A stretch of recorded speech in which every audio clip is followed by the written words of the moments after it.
Hello, guys, and welcome to Canon Collective. Just a few hours to go for the England Ghana game, and I'm quite excited. And after the pretty impressive 4-2 victory against a very strong Croatia team, I feel like England is in just the right amount of momentum to actually go very far in the tournament. But in their path is Ghana, which I mean they are one of the big heavyweights from Africa, and they have a team stacked full of really top class, world class talent, and it's going to be a very interesting match. And I want to talk you through what I believe should be England's starting 11, or I mean my predicted starting 11 for England, and how they're gonna set up, how they're gonna play.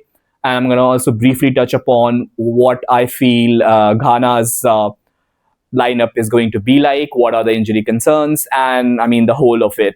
So let's get into it, guys. So from the last match, if we learned something, it was that at the back, the combination of Konsa and John Stones for me just did not work. I mean, there was too much space for the Croatian attack, and both the goals actually came from the centre backs napping at the wrong time, and they were very slow to react. There was also a very distinct lack of communication between the two centre backs, and that's no wonder, guys. I mean, because John Stones hasn't played much football at all for Man City. And one change that I will do at the centre back from the previous match is let Mark Gahey come into let his calm head just make the proceedings to be extremely calm, and just to bring a sense of assurance to the defense of England. And I think Konsa can work with Gahey, especially with Gahey's ability on the ball. Konsa can be the willing, faster runner.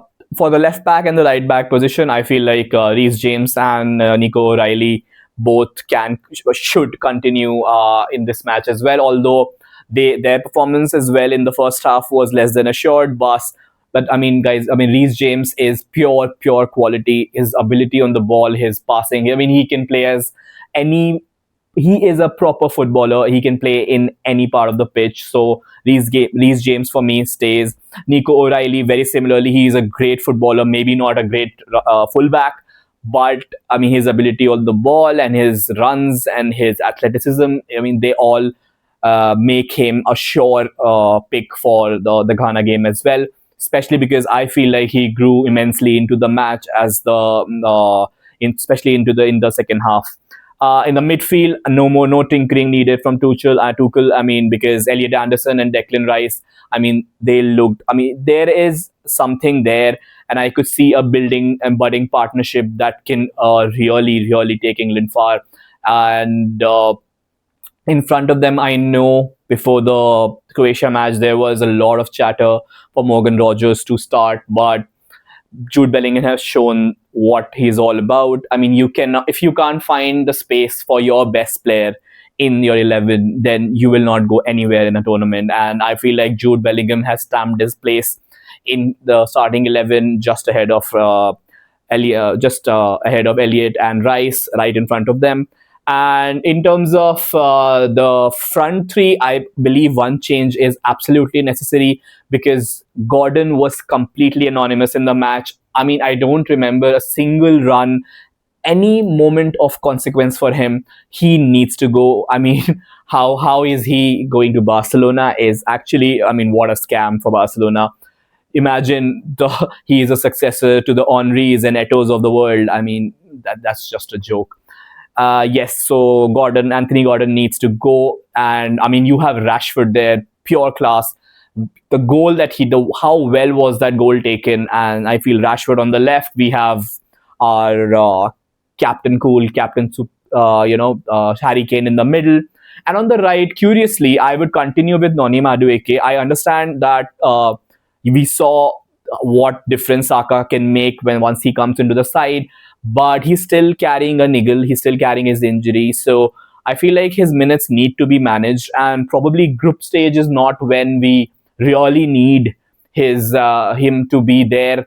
So and plus Noni Madueke's trickery, his running, his pace, and just remember he was the one who actually won the penalty that Harry Kane took, and so I feel like this is my starting 11 for England.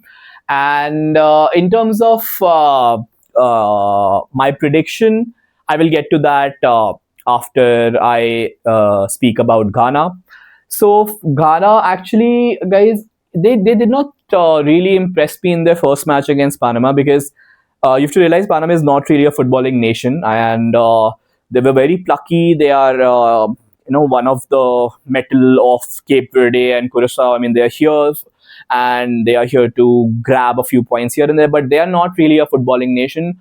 And for Ghana, I mean, the team, which is so laden with superstars, to struggle so badly, but they did get their win. I mean, it was 1-0, but I mean, a win is a win, guys, and they had all 3 points. So I mean, they're already assured of finishing at least second or third as one of the top eight third place teams. So for Ghana, there's a major concern in goal. Atizigi, I think, got injured in the first half.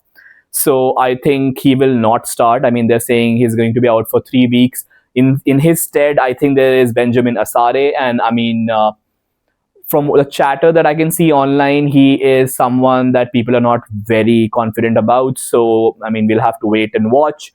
I think the back four is going to remain unchanged. They were pretty good. They were very solid.